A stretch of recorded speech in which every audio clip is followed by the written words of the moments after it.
The smoke was so terrible. Coming out of the door, I called 911 3 times. They told us to put towels. I couldn't get to the door to put the towels. We're certain that the fire started with a faulty electrical heater, portable heater. The fire was contained to the hallway just outside this two-story apartment, but the smoke traveled throughout the building, and the smoke is what caused the deaths and the serious injuries.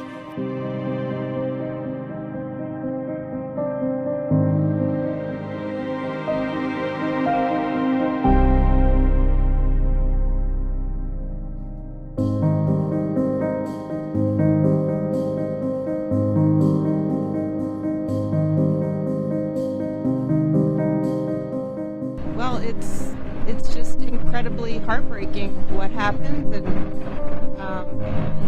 I don't know, I just feel like we failed as a society to not be able to provide safe housing for the people of our city, especially for the children.